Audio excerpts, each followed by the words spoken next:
How's it going, friends? I'm taking a trip to a nearby city with a friend, and we're going to look at a motorcycle for him. He's just recently passed his test, and he asked me, things to look for in a motorcycle and whatnot. And I'm not an expert by any means, but I know a little bit from my research and looking at the bikes and when I first got started, etc. So I was like, yeah, I'll help you out, bud. So I'm going to go with him, and hopefully the one we go look at today is a winner. It's a CBR 500, a few years old.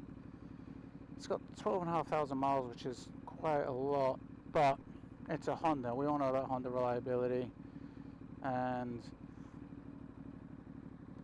as long as the maintenance and stuff is good, that amount of mileage shouldn't be an issue. So what things am I going to be looking for, you might ask? Well, maintenance is the big one. So the first thing I would look for, I'd check the chain, I would check the oil, I would check the brakes, how the brakes look. Obviously you want them to start it from a cold start. Listen out for any noises that you don't think should be occurring. What's the general upkeep of the bike? Is it nice and clean? Does anything look out of place? And you want a vibe from the person selling too. Does it seem like somebody that cares about their things? If you go to their house, which we are today, look at their cars. Are the cars clean? That might sound a bit odd, but someone takes care of all of their things, or one or two of their things. It means usually they take care of all their things. So that's something I'll look for. Once it starts up, you obviously want to then test the brakes and try out the gears and stuff. Do the gears go through okay? How's the clutch feel? Then if all of those things work out okay, then you want to do a test drive. Most people won't let you test drive unless you've got money there, which makes sense, otherwise you just got some weirdo you don't know just riding around on your bike, and they might not have any intention of buying it, so I completely understand that.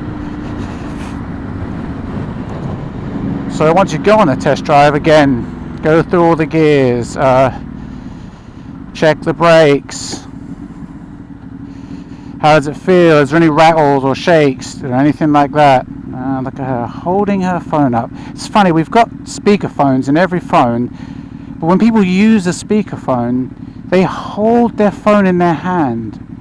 I've never quite understood that. If you've got a speakerphone, that surely means you can put it down, have both hands available for the steering wheel, which is safer, Most importantly, that second hand can then put your indicator on, so you can signal to people what exactly you're doing. Because this is what happens. People get distracted, and then 15,000 cars go past and in front of them.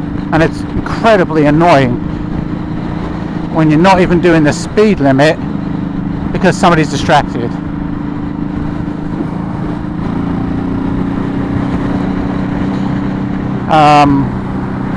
Alright, back to the point, sorry. Little rant there. So yeah, those are the things you want to look for. Does it accelerate okay? Is it bogged down when it's idling? How does it sound?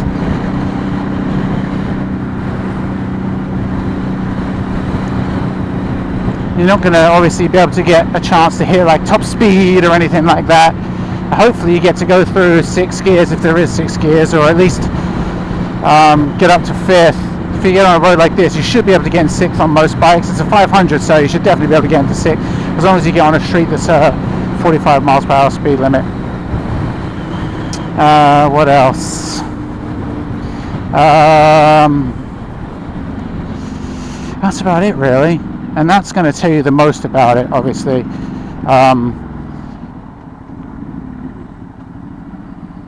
Okay, lady in my ear, I will. The other thing is, like, if it seems like it's okay, but obviously the chain needs cleaning, oil hasn't been down and stuff, you can use those as negotiating tools as well. So everything looks good, you obviously want to get it for the lowest price possible. As the buyer, you want to spend the least amount of money that you can on the bike. That goes without saying. That's just common sense, right? As the buyer, you want to try and eke out as much money as you can. So really the smart thing to do in that situation is you want to make sure it's nice and... What is it? Oh goodness. I'm glad I've got my camera on. You want to make sure the bike looks as good as possible. If it was me and I was selling, I just recently sold a bike actually. I got a new inspection, I cleaned it up, put new oil in it, cleaned the chain and everything. So when they came and looked at the bike, it looked brilliant, and they'd be wowed by it. That's how you want your bike to look, because otherwise, people can use that against you. I love those cars. Hey, it's dirty, the chain's all dirty, when's the last time you cleaned it, or brakes don't look too good, blah, blah, blah, blah. And you can then use that to, hey, I'm going to have to buy new brakes. That's $200, let's say, for new brakes. Oh, one thing I didn't mention, you need to check the tyres. One of the things that people think that is if they've got low miles on a bike, the tyres are fine. Well, if it's a 5-6 year old bike, and it's the stock tyres or the same tyres you've had for 5 or 6 years, they can dry rot, and that is dangerous in itself, mainly because you don't notice it, because you just think low miles means good tyres, but that's not always the case at all. So that's definitely something you need to be well aware of, is that the tyres are in good condition. But yeah, again, this is all negotiating stuff as well. So if he sees, how old are these tyres? When did you last change these tyres out? Then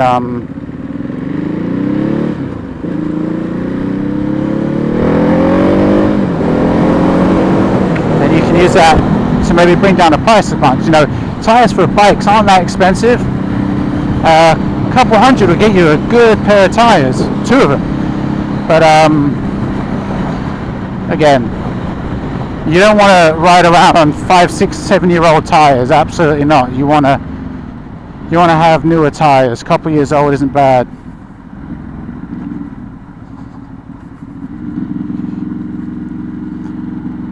And then you can use that in your favour. Yeah, that's $200 I'm going to have to spend to get some decent tyres, and there's nothing a seller can really say to that. And it always is hard to turn down money, especially when it's sitting there in your hand, or right in front of you. Unless you can get a steal on the day, don't get a bike the first time you go there.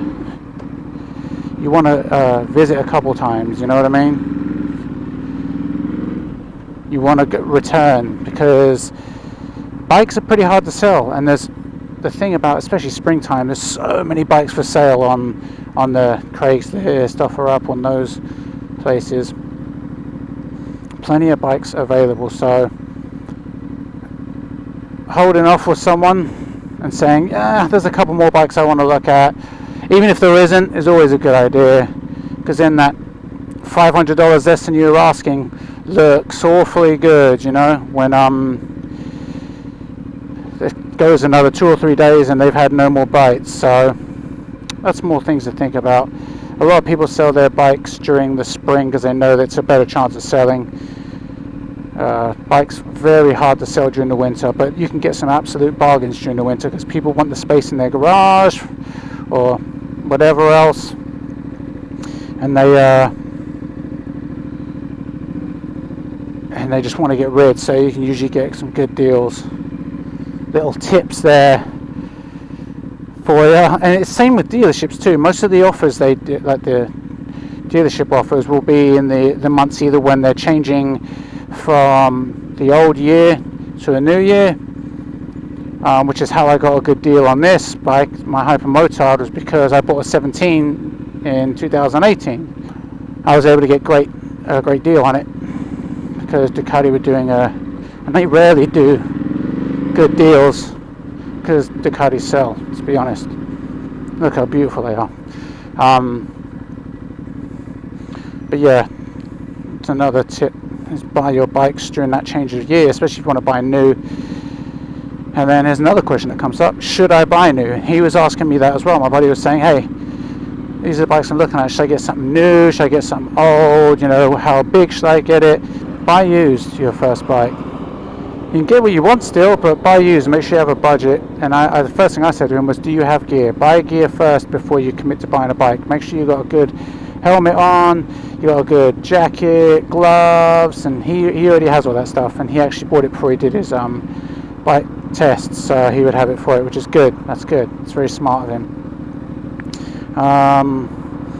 Yeah, I would buy. I told him I wouldn't buy anything bigger than a 600 or maybe a Docile 800. So buy second hand, get something that you can safely navigate. Don't get a freaking CBR 1000 or an R1 or something like that, that when you turn the throttle it goes a cajillion miles per hour, because you will end up hurting yourself. It doesn't take much to have a bit of a nightmare on the throttle and then throw a bike out from underneath you. It really doesn't. I've seen it before, I've done it before, but luckily I did it on my bike, which is a 400. And doing it on a 400, you're fine.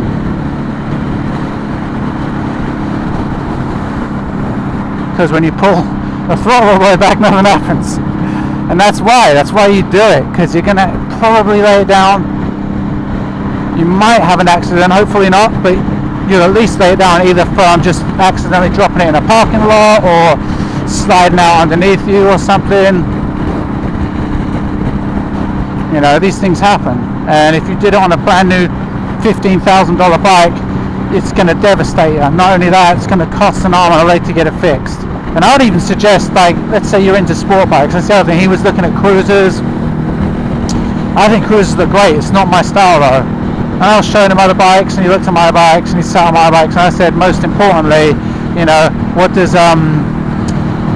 comfortable to you? And he hadn't really sat on many bikes. So I let him sit on mine, see the difference. This one is way more upright, and the Monster's a little bit more forward. And they're two different positions, you know. They're both technically naked bikes.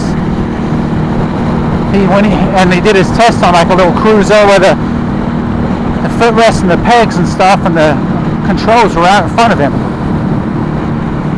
So having the controls a little bit behind him, he was a bit weirded out by that. We just got done with my mate seeing the bike's in good nick. Needs some love, that's for sure. But that's not something will be an issue given to it.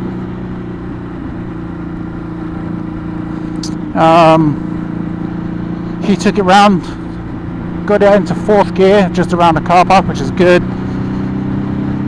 So yeah, good to go, man. I think he's onto a winner. We went through everything I talked about on the video. We weren't obviously able to see it from a cold start because he had warmed it up, I think, or he had it started before we got there, but it sounded good to go. That concludes this video. Thanks for listening, you lovely people. Put in the comments if there's anything you think I missed that we should be looking out for if we're buying a new bike or a used bike, because obviously I'm not the be all end all, I don't know everything. And appreciate your support. Like and subscribe, and if you care so much about my videos you want to be the first to receive them, hit the notification bell, like my mate Dave. Shout out to Dave, he's got the notifications on and he watches them all first. So beat Dave to the punch. Don't make me text you to make you watch it. Alright, YouTube friends, this is the Governor signing off. Have a good evening.